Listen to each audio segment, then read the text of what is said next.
I mean, personally, I don't want to argue with what Jesus is doing and saying. Right. But personally, I feel like the thing that's in it for me,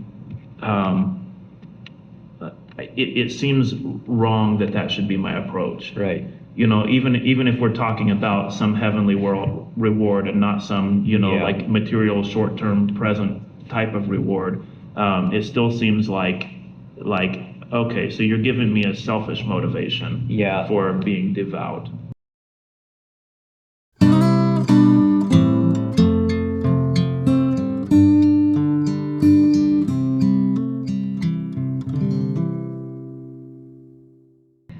Welcome to The Sacred Life. I'm your host, Aaron Beachy, coming to you again from Kokomo, Indiana. And today we're discussing again a little bit more about prayer. John and David are having some kind of sinister conversation with each other. But no, again, we have with us today John Baylor, David Baylor. John, what more do we want to discuss about prayer? Well, we had talked a little in our last conversation about embodied prayer practices, and there were a couple things that I wanted to mention on that, because we were especially focused on prostration, of bowing down, and especially of this. I kept mentioning like getting down on the floor, bowing all the way down, like taking your head to the ground. And part of the reason, like that's actually, we keep saying that the biblical words that are the most common biblical words that are most commonly translated as worship, both of them don't mean worship, they mean prostrate. But the word in the New Testament, the Greek word is proskuneo, which actually what it means, like if you break apart the pieces of the word, it means kiss forward. And so it's actually you're kissing the ground. Again, a word, the definition of a word is not the same as the definition of all the parts of the word.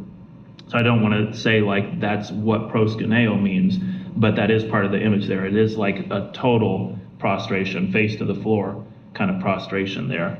But I wanted to zoom out of that a little bit and say there is the type of prayer that's bowing down, but there's also a type of prayer that's a rising up type of prayer. So I wanted to expand our vocabulary of embodied prayer practices and maybe other embodied worship practices as well. And what I mean by embodied is just while you're praying, you're doing something with your body. Mm-hmm. Mm-hmm. And this is a topic I don't have to justify very much. Most of the time when we have conversations, I feel like I need to speak to people who might disagree with it. But actually everybody has embodied prayer practices, and some might seem like a little extreme to them and they're not sure about, but nobody's going to say like, well, you shouldn't close your eyes when you pray. And nobody's going to say, well, you shouldn't bow your head, or like, I mean, there's different things that one might do with their hands while praying. Right. But typically people aren't going to look at anything like that and say like, oh, you shouldn't be folding or clasping your hands or raising your hands or whatever. So I feel like I'm in a strange position where I don't have to justify the conversation. I guess we might as well just not even have it then. But there's a lot of practices that are in this sort of downward direction, and just bowing your head is a downward sort of thing. And the downward direction, I think, is all just a species of prostration. Mm-hmm. And we talked a lot about this in our last conversation, that there is great value in actually doing it, actually getting down on the floor, mm-hmm. actually bowing before God when you're in prayer. And it changes the things that you pray, and it changes the attitude that's in your heart.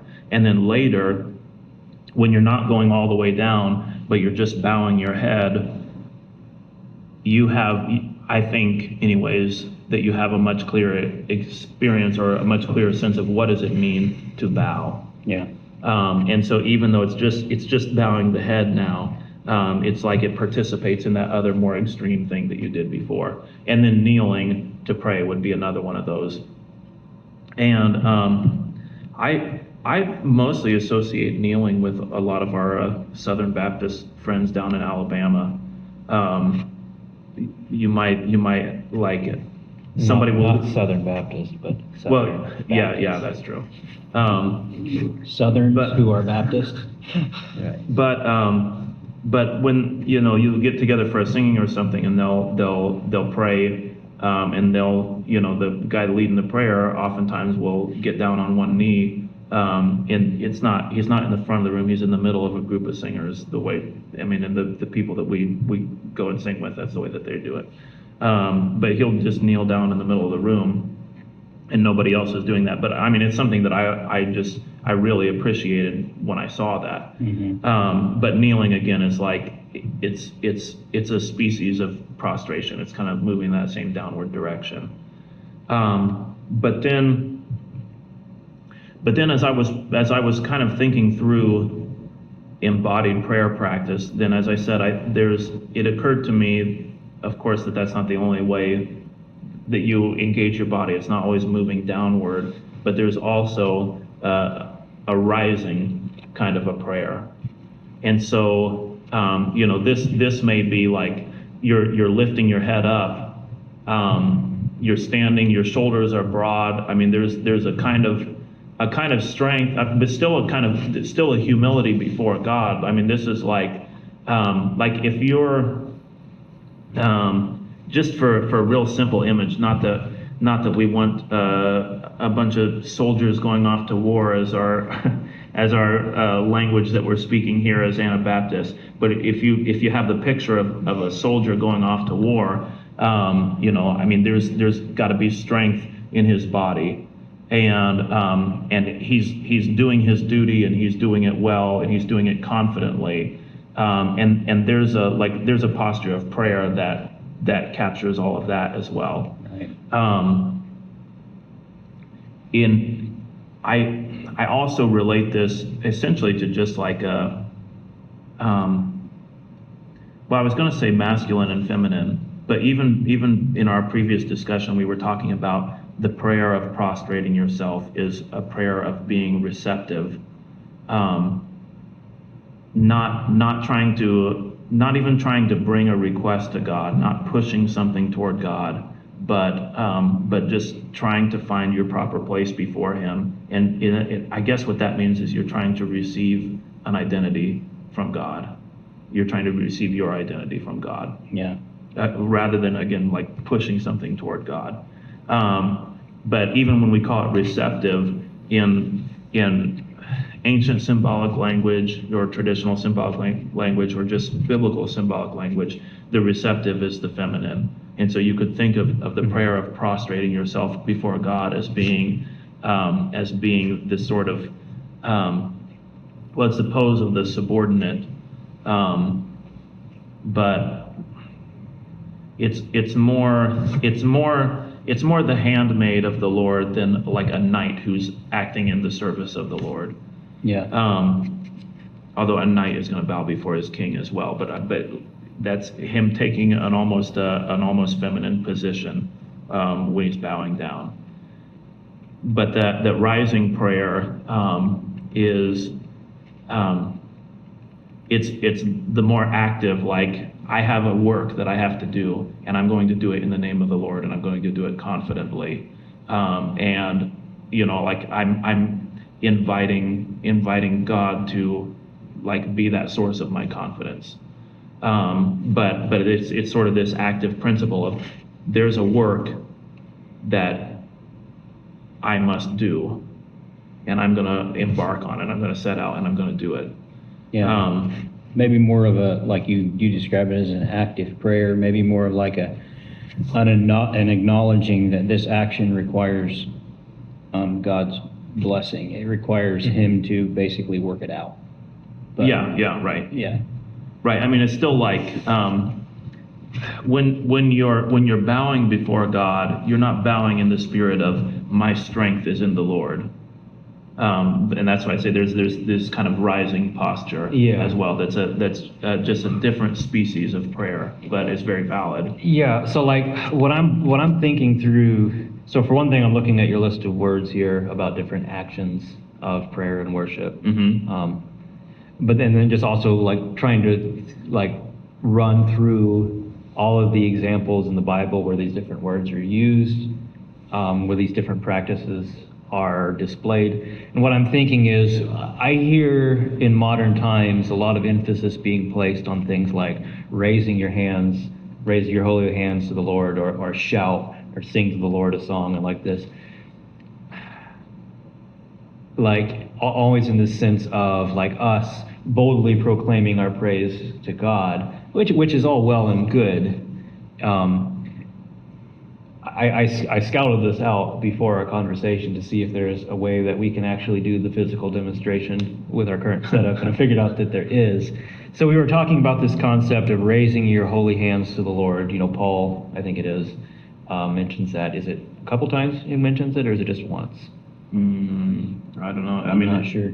I would guess it's more than once, but I think it's more than once, but so he does mention this. We'll say he mentions it a couple times, and then I'm at least fairly confident he's referencing a concept from the Hebrew Old Testament, which you have your list of words here, so I can get it right. Would be yada.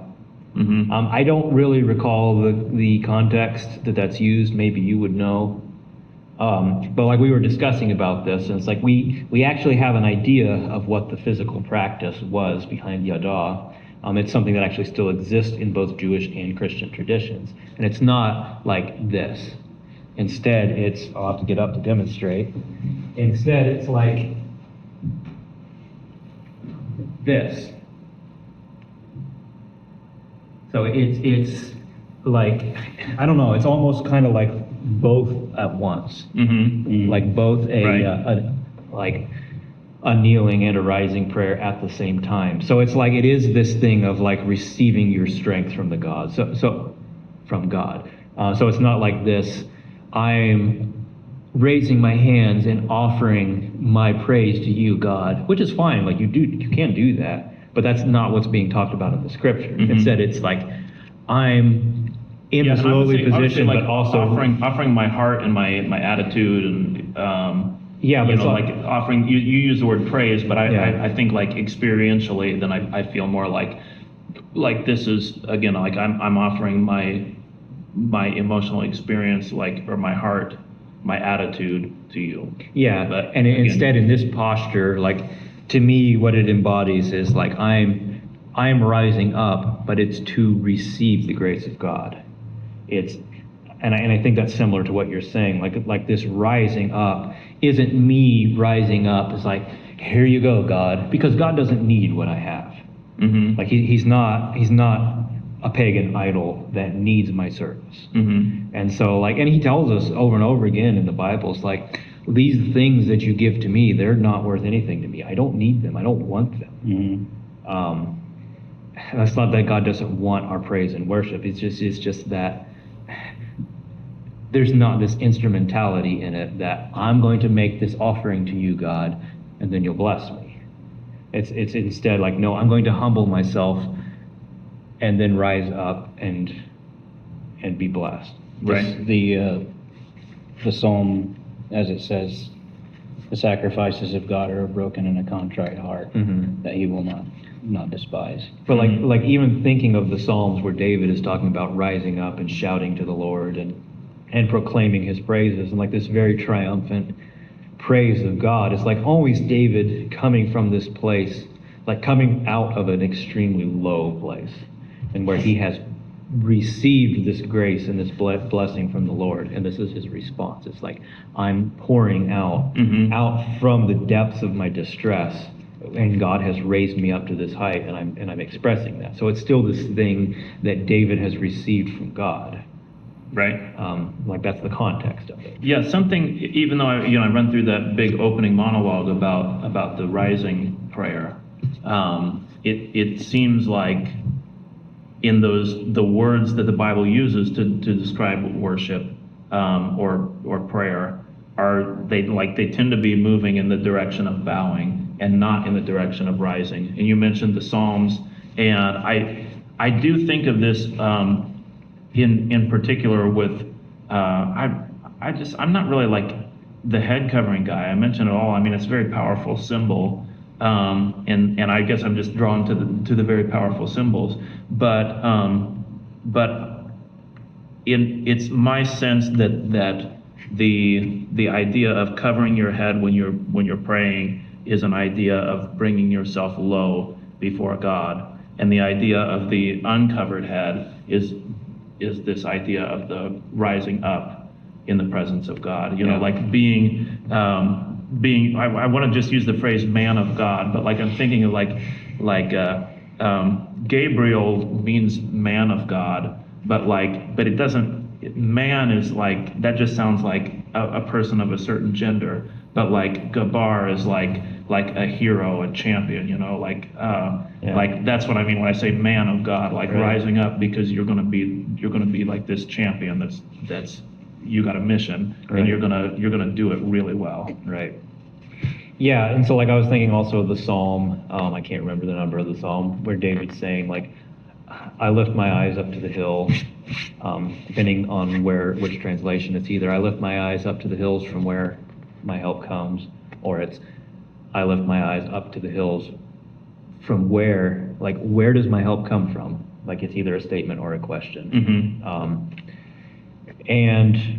Like even in that case, it's like you can cast it in this sense of like this triumphant raising my eyes up or raising my hands up to God, but like really it's this sense of David is in the low place, he's in the valley, and relative to the hill, which is in the high place. So he's in the low place looking upwards to God. So like even in that example, David's raising up his hands and raising up his eyes up to the hills is still a submissive act. Mm-hmm.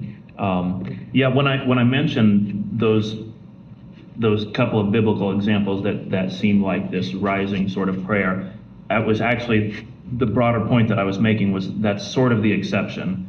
The general rule is that prayer is a bowing down before the Lord, and yet there's also this other thing that's a part of it as well. Right. Which I think is interesting, like to use that as a way of framing the Christian life, because you can think of the Christian life as, well, you can think of it as like, I've got the Great Commission, you know, or like I've got some sort of mission that I need to go out and accomplish. I need to even just, now I don't want to push this point too hard, but like even the idea of like, I'm going to go out and I'm going to be like Christ in this world.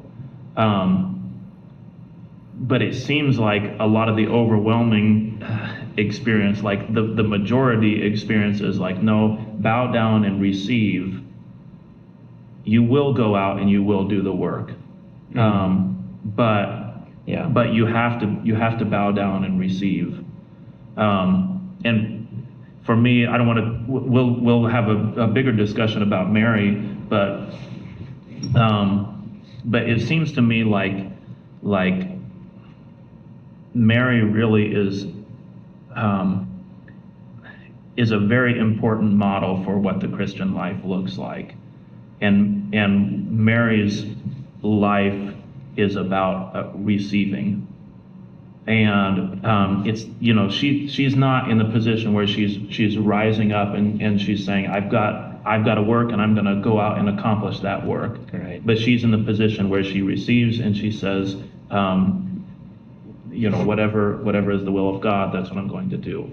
Or I mean, she doesn't say do. What does she say? May it be according to your word. So like what the angel has said, like, may that be the truth. I mean, she doesn't even identify herself as doing something. Right.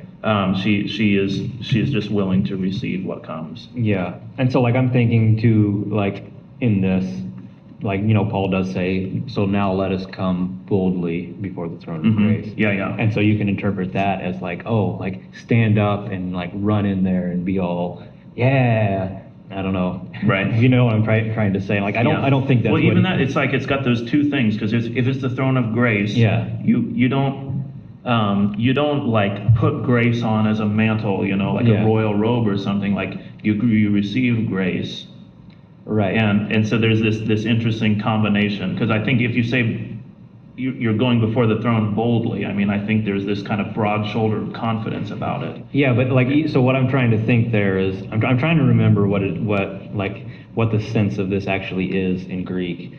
I might have this confused with something else, but I think it's more this sense of like, without hesitation, Mhm. without fear, come to before the throne of grace. So it's like, because Well, even fear is interesting to say. Yeah. I mean, if you're going to say come to the throne without fear, then that gives you a paradox, because the fear of the Lord is the beginning of wisdom. Right. And I've got these worship words right here, and this sebomai is revere or adore, and the root of that word is related to danger or fleeing. right. And so the idea of reverence and adoration as worship is rooted in the idea of danger and fear. And so, in the New Testament language, for worship, the idea of fear is still very, very present in that. So the statement, come to the throne of grace without fear, is still, like I say, it still gives you this curious paradox, Right. where there's a combination of being low before God and yet also being fearless at the same time. Yeah. Yeah, but even then, like what I'm getting at is in that instance, there's this. I think what's being presented is like, without Christ, you cannot come before the throne of grace. Mm-hmm. So like, that's the mercy seat in the temple. Like you just can't go there. It's not accessible to you. And when you do go there, you have to go there in this certain way, or you will die. And what he's saying is, now you can go there without dying because of your submission to Christ. Mm-hmm.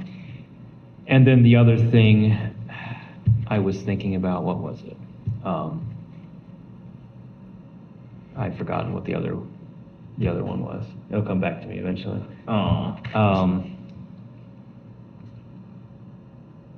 What, another combination of bowing low and rising right, up? another instance of so like this, this kind of concept of rise up, ye men of God. Mm-hmm.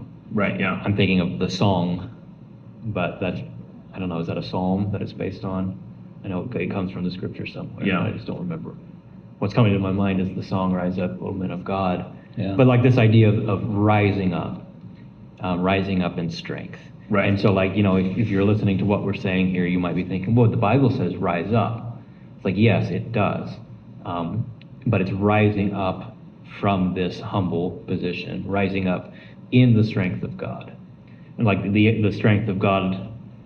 So like we're talking not about like concepts that exist in your mind, but about like actual embodied practice. As like your rising up comes from a position of prostration. Mm-hmm. Yeah. So it's like, this is what's happening is you're lowly and prostrate before the Lord, and you've humbled yourself before the Lord, and now God is saying, rise up and go and do the work. Mm-hmm. So like the idea there is that, and David is saying this, my strength comes from the Lord. So always, I think, Well, I think also there's this sense like the prostration is a receiving, and a lot of what it's receiving is you are receiving your identity, and what that means is you're fitting yourself into the proper relationship with God.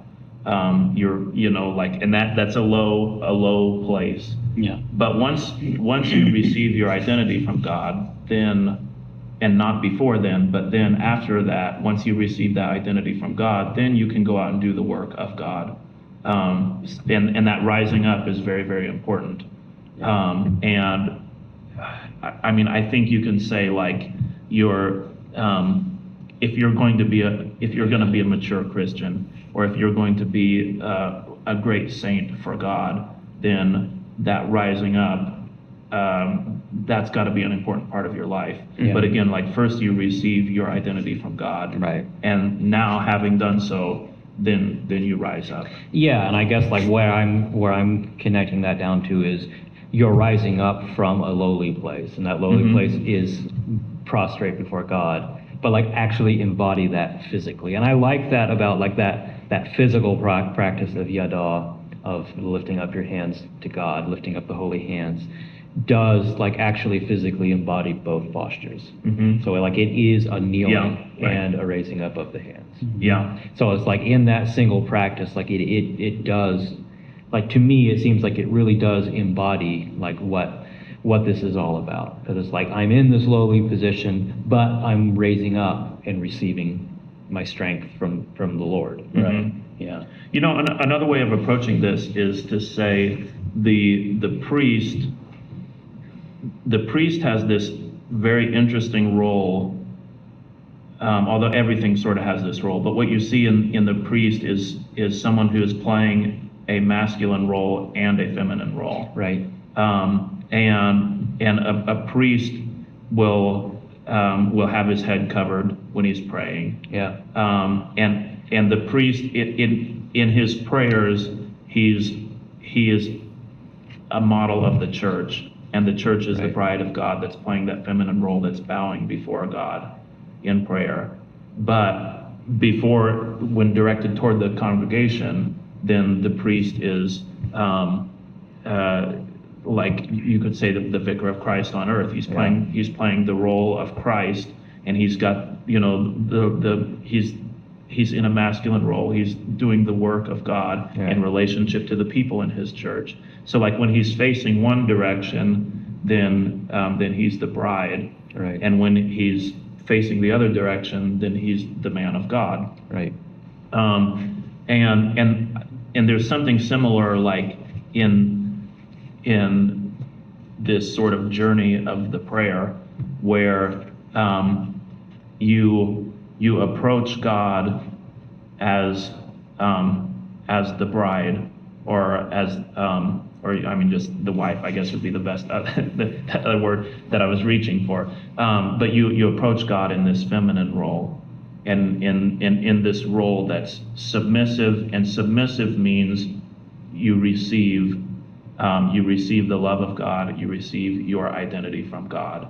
Mm-hmm. And then having done that, then you turn around and face the other direction, which is like you're not facing heavenward anymore, but now you're facing the world, and you've got work to do. And so Right. like then you rise up to take on that role as priest unto the world, which Right. is the masculine role. Yeah, so like you actually have this typified in the Old Testament, in the Torah, with the high priest.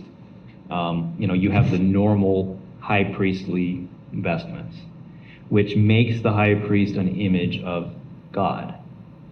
So like I've heard it said that if you break down the vestments of the high priest as described in Exodus, it's very similar to the appearance of a Canaanite idol. Not that it comes from a Canaanite idol, but it's just the idea that this high priest is imaging God to the people of Israel. Mhm. So when he puts this stuff on and faces the congregation in this role, he is not doing so as the human high priest. He's doing so as the image of God Right. to Israel. Yeah. But on the Day of Atonement, when he goes into the Holy of Holies, before he goes into the Holy of Holies, he takes that off and he puts on his white linen garment and goes into this holy place in that sort of role, in this submissive, humble role. Yeah, and I've been using this bridal imagery, but you can, when the humble garment of the priest is that you say more submissive role, but you would maybe equate that more to the handmaid than to the bride. Well, so like it's important to point out this language of the church as the bride of Christ is not New Testament language. It is Old Testament language. Yeah, it's all over the Old Testament. Right. It's sort of overwhelming when you start looking at this because it seems like I've heard of this idea of the bride of Christ, and when you start looking for it in the Bible, then it's in basically every prophet in the whole Bible. Yeah. And not, I mean, there's other places where you can find it outside of the prophets, but they're Right. very direct and explicit about it. Yeah, it's like it's symbolized symbolically. Obviously, Song of Yeah. Songs or Right. Song of Solomon. It's symbolized symbolically in the Torah, and the prophets understood that. Right. Yeah. And but it's just everywhere, all Right. over. You know, like there's no getting away from it if you're Yeah. reading anything in the Old Testament. Right, and so like what I'm bringing out with that is just this idea that God's people are in this receptive role in relation to God. Like we're Mhm. not in this masculine role in relation to God. Like, Christ is the husband, the bridegroom of the church. He's the master. He's in that role. And we are the bride. Like we collectively, God's people, the congregation. So like ecclesia in the New Testament is the word that's translated as the church. In the Greek translation of the Old Testament, the Septuagint, ecclesia is the word used to refer to the congregation of Israel. So like the symbolism is constant from Old Testament to New. Yeah, That the right. gathering of the people, the congregation of the people is God's beloved bride that he is sanctifying for himself. Do you think that in our modern times, the church has placed itself into the position of, like, I'm trying to think how to put this into words, but are we ourselves trying to, or like, are we trying to nurture God instead of letting God nurture us? Like, is that something that, like,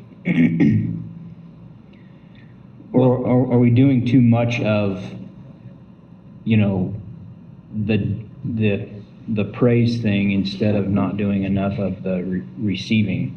Well, I look at it as we are making an idol of God, which is like the golden calf that Jeroboam sets up in his two temples. And he says, this is your God that led you out of Egypt. So he's repeating the thing that Aaron said with his golden calf. And he's saying, this golden calf, this is God.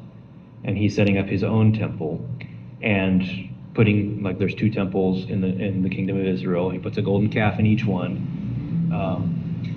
And it's this approach to God that it's like, I'm going to offer, like, this is the thing that the prophets are criticizing when they say, I don't want your sacrifices.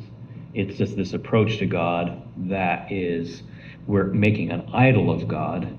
We're treating God in an idolatrous, like, it sounds funny to say that, but we're approaching God in an idolatrous way, in that it's instrumental. Like, I'm going to pray to you, I'm going to offer this worship to you so that I can be blessed. It's like, that is backwards. It's not how it works. If you're doing that, you are sinning. Now, God is gracious, so that doesn't mean you're doomed and you're going to hell. Yeah, well, I agree with what you're saying. Something that I've always kind of stumbled over a little bit is Jesus will give some way of living for people to follow, and he will say, "Great is your reward in heaven." Right. And for me, it seems like, okay, so he's offering a reward. The idea is like, hey, if you get right for God, there's something in it for you, and I'm gonna indicate in some way what it is that's in it for you. And even this to me is like, I think that, I mean, personally, I don't want to argue with what Jesus is doing and saying, Right. But personally, I feel like the thing that's in it for me, it seems wrong that should be my approach. Right. Even if we're talking about some heavenly world reward and not some, Yeah. like material short-term present type of reward, it still seems like, okay, so you're giving me a selfish motivation Yeah. for being devout. We can very easily, and it seems reasonable to read Jesus' words as if he's speaking in that way. To me, it would come down to none of his apostles understood him in that way.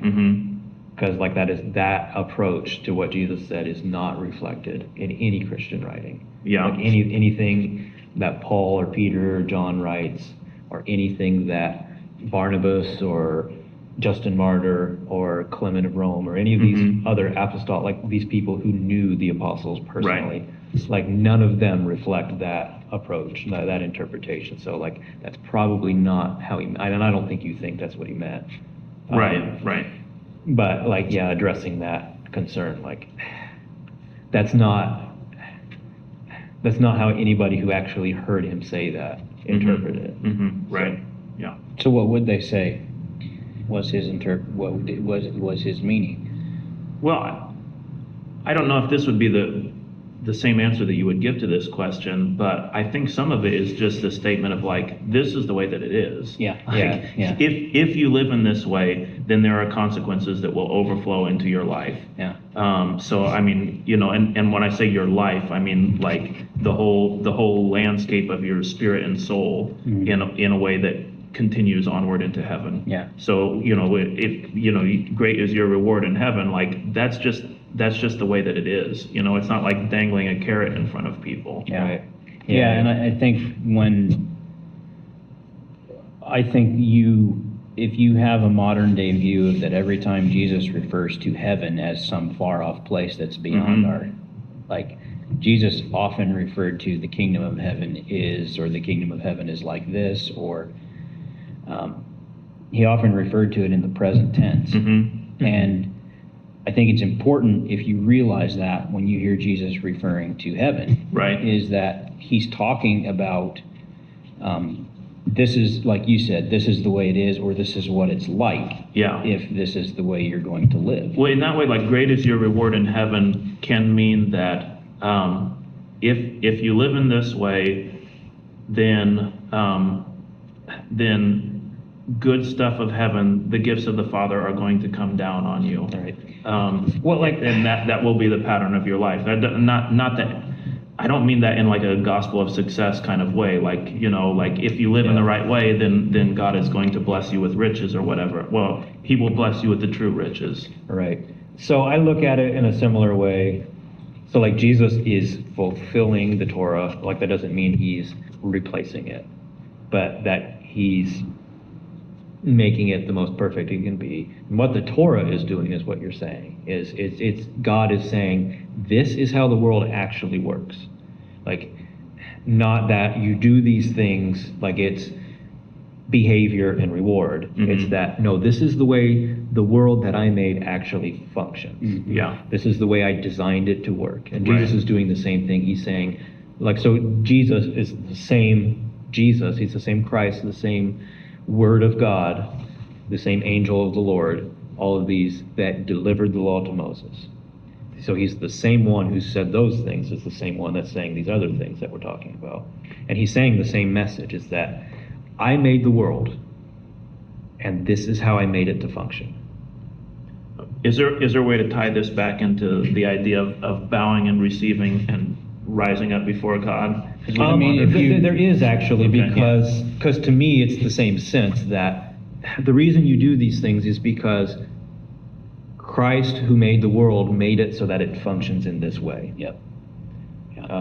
So it's like, it's not instrumentality of, here's a God that if I offer him the right service, so like I'm looking at my Greek words here because I know the Greek, if I offer him this therapevo, this service, if I wait upon him and I bring him food and I give him these offerings, or if I offer him this latria, this sacrifice, and I do these things, and I keep these Sabbaths, and I keep these festivals, and I do all these things, then God will reward me. Like, no, he tells us repeatedly, I hate that. This is not the way I work. I don't need these things. I don't want these things. I'm not like those demons who need those things and who are consuming you. So, like, don't treat me that way because it's bad for you. And so I guess that's ultimately my argument on don't pray that way because it's bad for you. Pray this way because this is the way that God designed you to operate. Yeah. Less doing things for God and more receiving Right. from God. Yeah. Okay, Yeah. there's something else that I want to touch on that relates very closely to what we were saying earlier in the conversation. And so I want to give a little bit of recap and then move into this next idea. We talked about the bowing down prayer is the feminine posture before God, the humble, the submissive posture. Mhm. And in that posture, you receive your true identity. You slot into the proper place in the cosmos for a proper relationship with God. And after you've bowed down and received from God, then you may have this rising type of prayer. And you may enter in the bowing down prayer, you're facing heavenward, and then the rising up prayer, you're facing toward the world, Yeah. because you've got work to do. And so Right. this upward posture in prayer is this more masculine role, because you're preparing Yes. yourself for a masculine type of engagement in the world. Yeah, and I think it goes back to what we were saying about the high priest, and like this is also. Well, yeah, this is, I specifically want to go to the idea, like, what does this Yeah. have to say about the nature of the priesthood? So if you Yeah. got a quick comment, then go, but Yeah. I got a point I really would love to make. Right, and then Christ also embodies this, which is Christ is God when he's ministering to the world, but then he's man when he's going to the cross in submission. Mm-hmm. And then like the high priest, we already talked about that. It's like, well, this is how this, this sort of prayer, this sort of posture works. I think this is where you're going, which is that when I'm coming to God, I'm in the feminine role. I'm in the receptive role, the lowly, humble role. And then when God sets me out before the world, I am the image of Christ to the world. Mhm. So that means I'm in this rising up position. Yeah, well, I wanted to touch on two, I would just say modern misconceptions about masculinity and femininity. Mm-hmm. And one of these is that we need to somehow discover femininity in the Godhead. Mm-hmm. And I won't develop this idea that much, but there's part of me that says, if there is something that you could call the feminine aspect of God, then it is the hidden, invisible part of God, and you can't see it and you can't describe it with words anyways. So like, it seems like a fruitless conversation to try to identify the thing that can't be identified.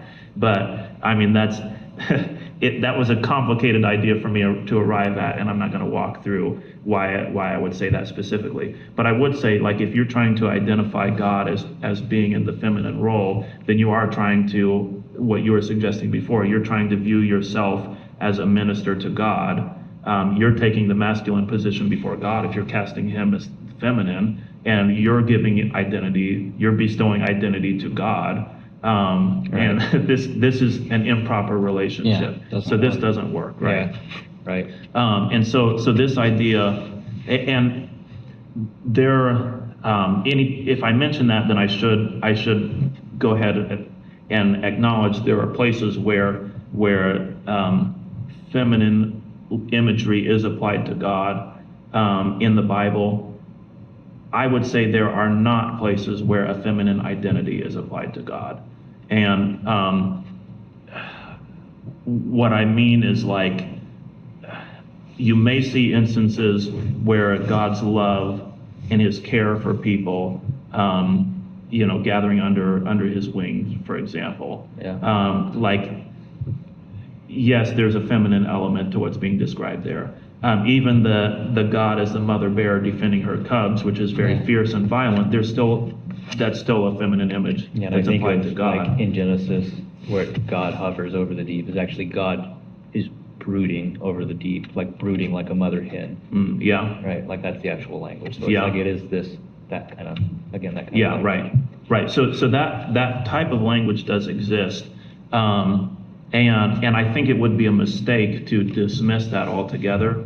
But like I say, so you could come up with a list and say, well, this is how many times God is referred to in the Bible in symbolic language that appears to be feminine, which is something. But the number of times that God is called our queen or our mother or our bride, that's zero. Right. God is not, he never ever has a feminine identity applied to him in the Bible. Right. So I think it's a mistake the way that people are trying to that a lot of modern people are trying to say, well, we need to think of God as our mother. Yeah. Um, Well, you do have, well- you do actually have in the Bible Jerusalem referred to as our mother. Right. Yes, and I mean, with Jerusalem or the daughter of Zion or the bride of Yeah. Christ or the bride of God, with these types of images, you have something that you might as well call a divine feminine figure. Right. And that's very important and that you look up to. We better not go too far down this because this is going to be a different discussion. Okay, yeah, I mean, there's a limit that I'm not going to go past Right. in this talk, but you do have that. But I suppose if you're not willing to go all out in your submission to God, if you're Yeah. and I don't want to put this all on the physical practice, but if you're not willing to prostrate yourself before God, if you're not willing to receive your identity from God, then I think the bride of Christ just disappears. It doesn't exist anymore. But then you're also going to start trying to get God to submit to you. Yeah, right. And I think that's kind of what you're saying. Yeah, it is. It is because when that I hesitate to say divine feminine figure, but like when that bride of God disappears from your theology, then like what you're saying there, Well- that you need to find some kind of divine feminine somewhere, Yeah. and you start coming up with this idea that God must be a woman. Right. Uh, Or like at least must also be a woman. yeah, right. Must also. I would say let's go ahead and be okay calling it a divine feminine figure. And Yeah. then in a later episode, we'll explain what that means. Yeah, And why right. that's okay. Yeah. Um, Yeah, so that thing needs to exist. Oh, I had another point I wanted to touch on with masculinity and femininity, but did you want to add something else to this? No, other than just to go back to the point that masculinity and femininity in your relationship with God in the world is a matter of direction. Mm-hmm. When you- Right. Like the direction Right. that we have towards God, the posture that we have to God is always submissive. It's always Mhm. humble and lowly. It's never that we don't have anything to offer to God, nothing at all. The Bible is very clear about that. Right. God requires nothing from us. He needs nothing. He could do it all without us if he wanted. We don't have anything of ourselves, anything of our own to offer to God. And he tells us repeatedly, I don't want your gifts and your Mhm. offerings, not if you're doing it that way. Mm-hmm. So we are never in this position where we're the ones doing the giving, we're the ones in a masculine position and in that, that giving position. Mhm. We're always in the receptive position.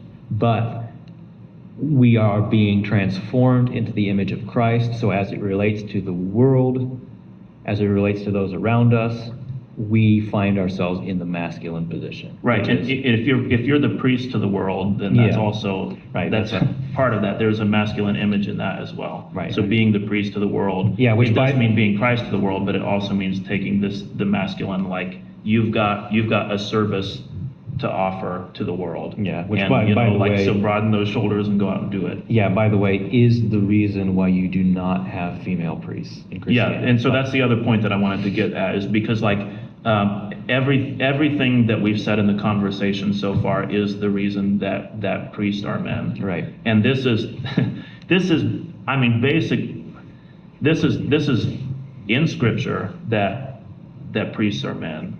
And this is also in basically all of Christian history until very, very modern times. Well, for the most part, I suppose there are actually a couple of exceptions before the last 50 years or whatever. Yeah. But very, very rare. I mean, the consensus of the Christian tradition is that priests are men. Right.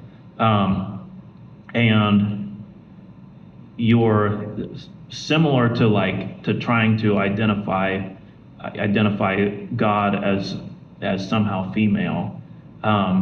If the priest is in the female role when he's directed heavenward, when he's directed toward God, and he's in the masculine role when he's directed toward the congregation or toward the world. Mm-hmm. And if what you're beholding is a female that's trying to portray that masculine active role, I mean, I guess I would just say this won't be convincing for a lot of people, but I think the criticism begins with just the fact that like you have the symbolism wrong, and Yeah. and I think you just wind up with this confused understanding of like, well, I would just go back to the basic embodied image of, you have this confused idea of bowing before God and receiving from God, Yeah. and receiving your identity from God, and then turning around and taking on the role of Christ as you face the world. Yeah. I think that's lost, and I think in practice you see that, where you have the female that's playing the role of the priest. I think that you just lack this sort of dynamic church that's going out and ministering to the world. Yeah.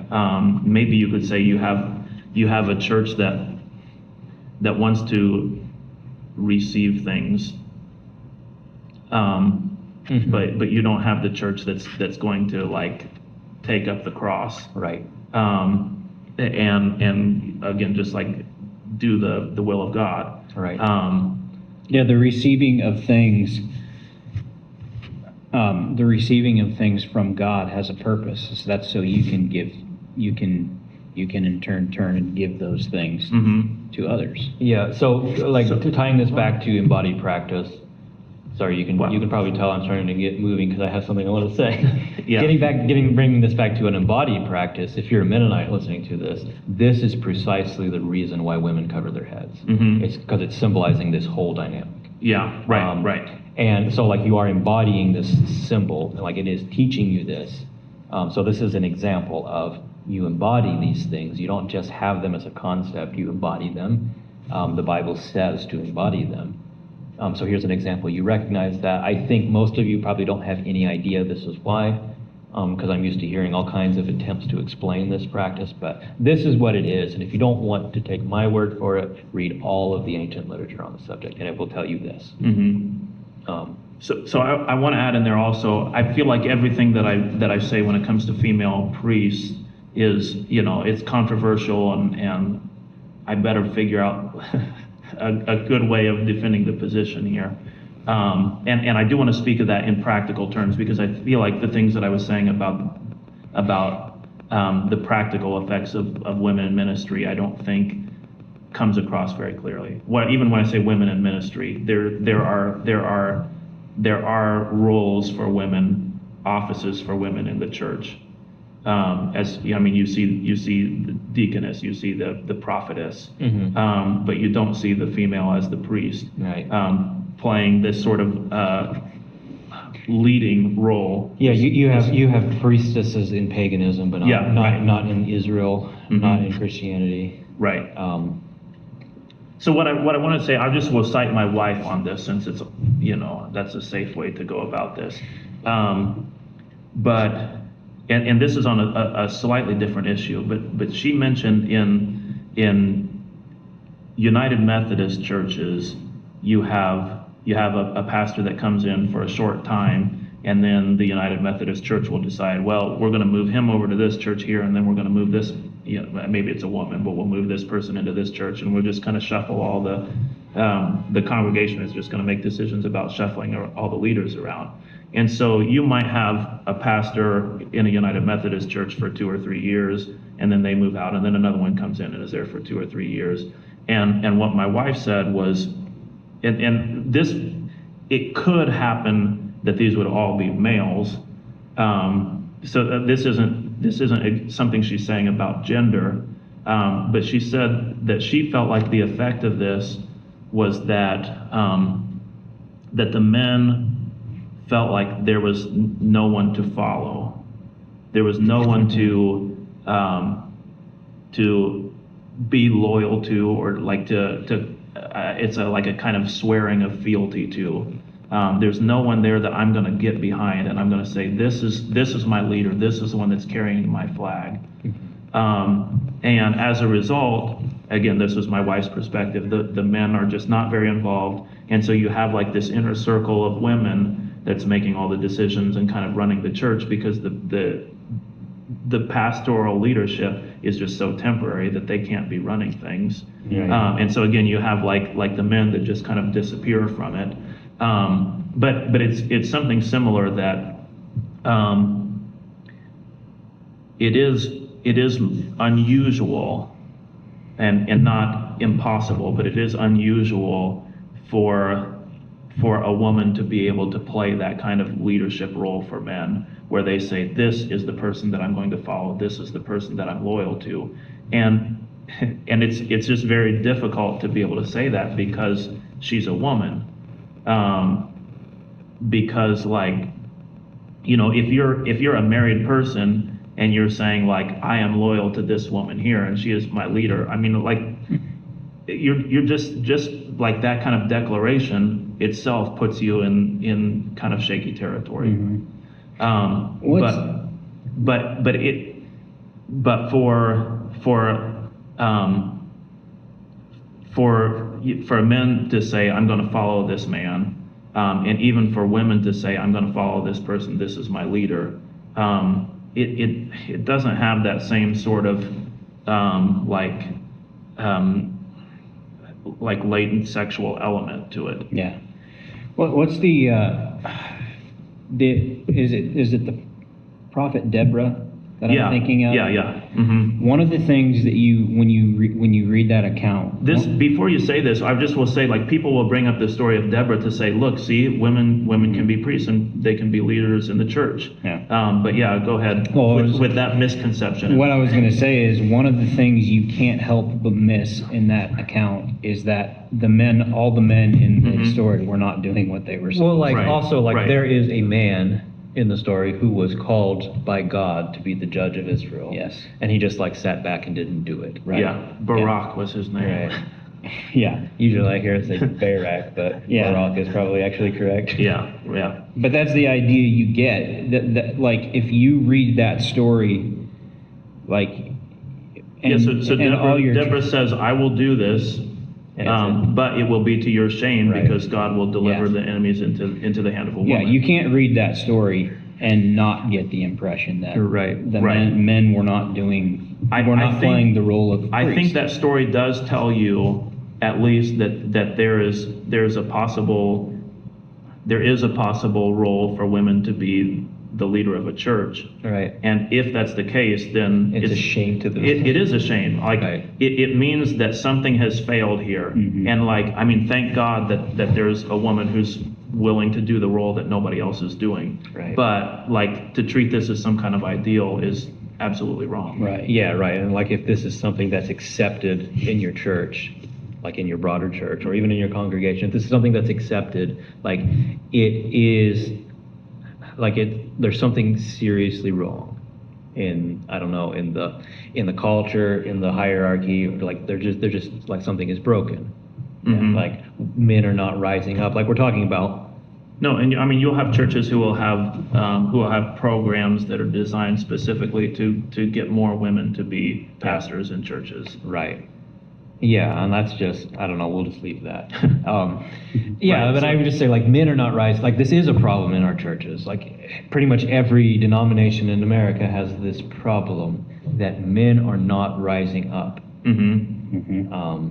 Yeah, but you know, I mean, it's interesting to have this in the conversation of embodied prayer practices because we say men are not rising up, but you could say the reason men are not rising up is because nobody is bowing down. Yeah. Nobody is taking the feminine posture before God. And so how are you going to have somebody that's going to be a priest to the church or a priest to the world? Well, what I would say, if men are not bowing down, then the men who should be rising up are not going to, and the men who are rising up are the ones who should not. Yeah. Yeah, Mhm. that's Because the ones who are going to be rising up are the ones who are going to be doing it out of their own pride, their own arrogance and conceit, like their own thinking. Like I'm enlightened, I'm spiritual, I see things, I know things, I have gifts. I'm the man of God. This is coming from a position of pride, and it's probably I would imagine like they're probably always, here you go, God, here you go. It's Yeah. like no, like that's not correct. right. And that's, it's interesting because talking about this idea of embodied prayer and things like that, and leadership problems, and well, it's very, like David said, it's very prevalent in the Western Church. Like Right. every denomination suffers from this. And I recently watched an interesting podcast interview. I think it was Father Stephen Damick that did it. Am I saying his name right? Andrew Damick. Yeah, Andrew Damick. He interviewed a man that is involved with the Orthodox Church in some capacity. I'm not sure what his involvement is, but they were talking about how that's a very big struggle for even the Orthodox churches. They don't have enough priests. Mm-hmm. And I happened to see recently other videos of some Orthodox churches in Africa elevating women to the position of deacon, and how it's kind of been a shameful thing, but they're having this discussion. And so it's like it's prevalent everywhere. We as Mennonites deal with this. There are certain circles of Mennonites who are elevating women to the role of pastor. And it's a shameful thing, Mhm. but it's like in those situations you don't want to look at you really don't want to look at the woman directly and say you're evil and you're the problem. Right, yeah. You can't look at it Yeah, that way. well, I mean, like I say, with that story of Deborah that you bring up, it does show you that there's a place. I mean, Deborah is considered by the scripture to be a hero of Yeah, faith. yeah, So right, She right. did nothing wrong. Right, yeah, like I say, I mean, if there's total failure of the men to take leadership, then thank God that there's a woman that is willing. Yeah. Right. Yeah. So like talking about this in terms of like, I guess the actual conversation is about prayer, Mm-hmm. believe it or not. Yeah, no, I mean, to me, this is. This is where it that- plays that- out, though. Right, no, it that is. This conversation unfolded in this way is very fascinating to me. Right. So That this all like stems from again, like take that feminine posture toward God. And I always think of submission, and I have tended to think of submission as being a submission to the love of God.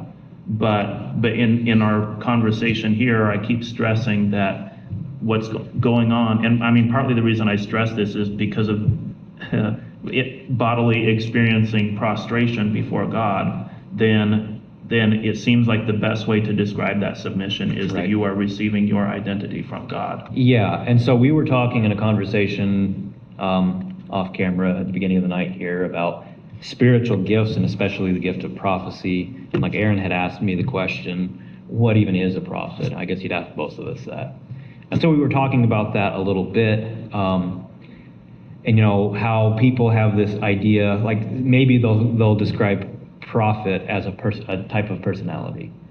And we won't go too far into that. And then other people think of, the gift of prophecy and the gift of whatever, in terms of these are like superpowers that the Holy Spirit just dumps on you when you become a Christian, or just whenever he feels like it. If you go back, and this is even in Paul's language, but if you go back even before Christianity into the Jewish tradition, and this carries over basically without modification into the Jewish tradition or into the Christian tradition, like you'll see this right away. And Paul, I'm going to say Paul is referencing this tradition when he's talking about spiritual gifts, is that the way you get spiritual gifts and the way what a prophet is somebody who has dedicated his life to contemplative prayer, somebody who is like living an extreme sort of asceticism, dedicating himself fully to praying, to this lowly posture, bowing down before God. And like there is this long-standing tradition that Elijah prayed for hours a day with his head between his knees, like in this like extreme prostrated position. Like this is something that goes all the way back to ancient Jewish tradition, and it carries over into like the Hesychast tradition of Eastern Christianity. Like this is what the prophets did, and this is why they were prophets. It's because they cultivated this connection with God and so made themselves receptive to his gifts. And so this is the way Paul understands spiritual gifts. This is the way Paul's students understand spiritual gifts. This is the way the church traditionally understands spiritual gifts. Like, yes, there are exceptional cases where something radical is needed, and so God miraculously gives somebody the gift of prophecy. And like, you do have examples of that in the book of Acts, that this group of Gentile Christians just bam receive this gift and they start prophesying. But like, that's not, even within the book of Acts, that's not the rule. Instead, all of the Christians understand how this works. There are still prophets in Christianity. Almost always, they are people who cultivate those gifts, who live such a life that they make themselves receptive to those gifts. Mhm. And then they can stand in this posture of prophesying to the world, And- of, speaking on behalf of God, because they know God personally. Yeah. They have this direct line of communication with God that they've cultivated through prayer. And Paul said something pretty revealing about those gifts. He said you should desire them, Yeah. which is also suggestive of the idea that it's not just necessarily most of the time this random dumping on Right. an individual by the Holy Yeah, Spirit. I mean, there's not a good reason to desire something that you have no control over whether or Yeah. not you can have it. Well, it's I mean, like- that wouldn't be very humble, Even like Paul himself, he explains this in the book of Galatians. When his eyes are opened and he's converted to Christianity by Christ himself. So like, Paul is a rare exception to the rule in how Christianity works. Like, Paul was not converted to Christianity by somebody in the church. He's, as far as we know, the only person that's true of. And he says this about himself. It's like, I'm unique. I'm I'm a unique apostle, but like also the least of them, because I just kind of like flop in after the fact. Mhm. This is kind of how Paul talks about himself. But like, Paul didn't Paul has this incredible conversion, like far beyond what you and I have ever experienced or probably ever will in this life. But for Paul, it wasn't. He has this miraculous conversion, is filled with the Holy Ghost, and goes out and starts prophesying, performing miracles, and evangelizing and converting people and planting the church. Like, no, he tells us what I did next. Before I went to Jerusalem to confer with the church, I went and spent 3 years in the desert. And then I went and spent this other period of time, in Syria, and didn't speak with any of the apostles. And then finally, and I think it was something like 14 years later, is when he goes to Jerusalem. So it's like Paul spent years cultivating his connection with God before he's the Paul that we're familiar with. Mhm. Mhm. So like, if that's what Paul went through, why should I expect that? Yeah, and he's like this embodiment of the rise up, Yeah, right. But it's like, for Paul, it's like, 3 years alone in the desert, just him and God. Mhm. Like, that's the picture I get from what he says in Galatians. It's like, that's incredible. Like, no wonder this guy had such a knowledge of God, such an intimate knowledge of God. Like, it's not just because, like, here you go, Paul, bam. It's like, no, Paul realized, but Paul was also familiar with this prophetic way of life because it was part of the tradition he was raised in. And so he went out and lived that way. And Paul later talks about himself in terms, I think it's Zechariah that he compares himself to, like, not directly, but like through metaphorical language about his conversion and about his life. It's one of the important prophets that Paul parallels himself to frequently. So like, Paul sees himself as like one of the prophets. And I think he can say that because he's living what he understood to be the life of a prophet, which is, like we said, this extreme life of prayer. Yeah. Right. And I think this is probably also what Paul's getting at when he talks about, like, I wish that everybody could be like me, not married. Because, like, if you're married, you can't live that way. Yeah. Mm. So that's probably why we have then the desert ascetics. Well, it is like that's very clear from history. Like, the desert ascetics Even the tradition of monasticism comes directly out of Jewish tradition and directly out of this prophetic tradition. Yeah, being not married also also plays in with this Even though a lot of feminine the- posture taken toward God. Even though a lot of And- the prophets were actually married. Yeah, right. Like Hosea, for example. Yeah. Maybe not the best example. But especially in nuns, in females who have taken this vow of chastity, then the idea of seeing themselves in the position of the bride of God as individuals, but not in a way that rules out the church, the bride of God on the higher scale. But it's sort of a very important part of the theology of nuns. Right. But again, it's like the priest takes the feminine stance toward God. The male monk takes that feminine stance toward Right. God as well. Right, and like this is also what a Nazarite is. Like a Nazarite isn't like, I don't know, I guess I'm not sure how people think of a Nazarite, but like a Nazarite is somebody who usually for just a short period of time takes this vow. Everything in the vow is symbolizing something. So it's a lived out practice of these Torah principles that, like you don't touch anything dead, you don't eat or drink anything made from grapes. I don't know, do you not eat meat as a Nazarite? Not sure. I can't remember, but like there's all kinds of things, like basically everything Samson did, a Nazarite does not do. Even though he was a Nazarite. Yeah. He broke his vow constantly.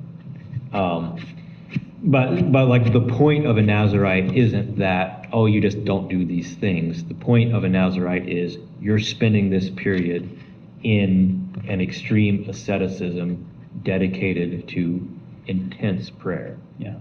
For this, cultivating cultivating these gifts, cultivating this connection with God, whatever you might say. And like I said, like that carries over into Christianity. That's what monks are in the Christian tradition, even if like in the late Middle Ages, it becomes something different in the West. Mm-hmm. But like that is what the monastic tradition is. It's this cultivation of this connection with God. Well, in the West, the idea of receptivity fades away. I mean, like you talk about the monks as being something different in the West, Yeah. but the monks in the West become tyrants. I mean, Yeah, right. like they become this sort of the tyrant is like the evil masculine. Yeah. It's somebody who is not going to enter that feminine position before God and that total submission to something outside of himself. And so instead he comes up with a way of ordering all of Well, society with himself yeah. at the top. Well, like monks and priests in the late Middle Ages become tyrants. Hmm. So yeah. Yeah, but that's, I mean, once you embrace rationalism, then Right. that's what you get. Right. Yeah. Yeah. And then the end result of that is you turn God into a woman. Yeah, right. Yeah. Right. All right. Anything else? I don't know. I don't think so. Interesting. Like, I didn't expect the conversation to go in this direction, but Yeah. It was a good 3-minute conversation. Because all I really wanted to talk about at the outset was just in terms of embodied prayer practice, you have the bowing down, but you also have the rising up. And then to see, well, there's actually, it's not just two different things, but there's a relationship. You bow down and you get the identity, and then you turn around and then you go out and you do the work. And then again, like this is the overlap between that and the feminine and masculine posture taken before God and before the world. I didn't expect it to cover all these different areas, but it's kind of interesting to consider that a lot of our problems within the church or within Western thought are, you could characterize them as being like a sort of hyper masculinity and hyper rationality, and always needing to be able to do and accomplish and impose your will and make your mark and all these all these very, masculine, active kind of problems, you'll say. Yeah. There's a sense in which I can look at people complaining about toxic masculinity and complaining about the patriarchy and all these sort of things, and think like you're mischaracterizing the situation here, and you're throwing out the good along with the bad. But at the same time, like, okay, there is a truth in those criticisms, and in those complaints, and in that view of the world. And I mean, just kind of interesting to consider that maybe the solution to these big problems in the West is get down on your knees and put your face on the ground before God. Well, and I think it is. It's like, this is like the big problems in the West, but just like problems in general. And I think I'm okay with saying that, because that is what Jesus says. We talked about that already in our last long video, that Jesus' answer to all of your problems is, let me deal with it. Mm-hmm. Let me help you. Let me work it out. You trust me. If God clothes the lilies in the field, or feeds the sparrows and takes care of these dumb birds and these stupid plants that are common and worthless, like, if he takes care of them, like, can't he take care of your problems? Yeah. Exactly. But it's just like, that's, again, like, that's not just like an abstract concept. It's, no, this is something you actually have to engage in directly. Yeah. All right. I think that's a good place to end that conversation. Thank you for joining us today. Please continue to participate in the conversation, the comments section. Also, like and subscribe, share with your friends. Share with that friend who gets irritated when you share with them another new podcast that you found. Tell them to listen anyway, even if they're irritated. But no, we appreciate you as our audience, and we are glad that you're on this journey with us. So the Lord bless you, and we wish you peace in Christ.